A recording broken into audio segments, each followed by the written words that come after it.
Ladies and gentlemen, let's Gaming Telecom video. Let us discuss the new graphics card announced from AMD. They have announced that the Radeon R7 260 will indeed be shipping mid-January and cost $109 US.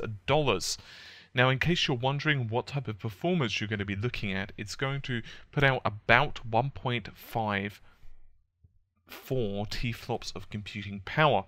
The boost clock is going to be running at 1000 MHz and feature 768 stream processors, 48 texture units and 16 ROPs.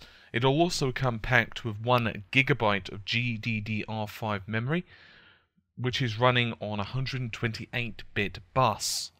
As you'd expect from an R7 or R9 card, it also will support AMD's new Mantle API as well as feature the True Audio DSP. Now, if you want to know more about those, you can of course check out videos on the channel where I go into extraordinary detail on just those two things. Now, they are going to be 28 nm parts and will indeed be the GCN 1.1 architecture. This card is definitely cut down from the R7 260X, which, just for sake of comparison, is running at 1100 MHz boost clock, has 16 ROPs just like the 260, but the 260X also features an additional 10 texture units, meaning it has 56 and 896 stream processors. So you're definitely getting a little bit more performance considering the boost clock is also 1100 MHz. So that's actually a lot closer to 2 TFLOPS than the 260, and also the price difference isn't actually that much. It's $140 US. So I suspect many gamers are going to want to opt for the 260X instead.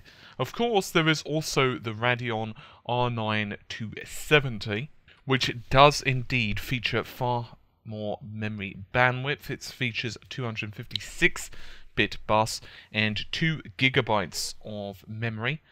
Just like the 260X in terms of memory, so it does have 2 gigs, but it does feature a hell of a lot more stream processors, 1280, and of course 80 texture units and 32 ROPs.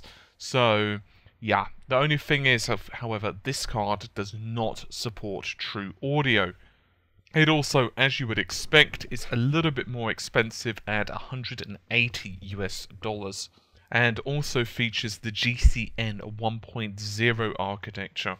Now, it will also, of course, be competing with quite a few of the NVIDIA range. It will also be taking on NVIDIA's GTX 650/650 Ti.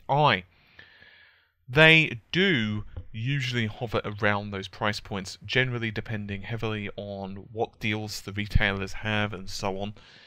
Now, while these cards may not be as exciting as, say, speaking about the Titans or, say, the R9 290Xs, which, of course, feature ludicrous levels of performance, like, for example, 5 TFLOPS, these, however, do pretty much make up a lot of the sales for AMD, and these cards also should be able to supply enough power for the vast majority of games to run fairly reasonably as well.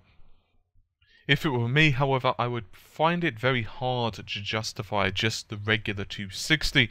I would probably rather cough up the extra $30, but that, as they say, is just me. We're going to have to wait for just a little bit longer until benchmarks start to pop out and see just what happens with these fewest processors. Obviously, it is going to make a difference, but I guess we're just going to have to see just what it does in terms of performance. Just for you guys, and a little bit of FYI, the 260X, which of course does feature 2 GB of RAM, does fairly well in something like Skyrim, getting around the 45 frames per second mark at 1080p.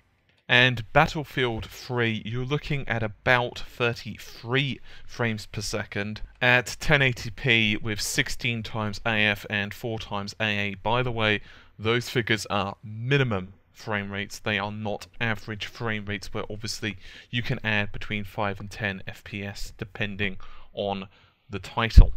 Anyway, hopefully you've enjoyed the video and gives you an idea of some purchases over Christmas. I'll see you soon. Take care. Bye for now.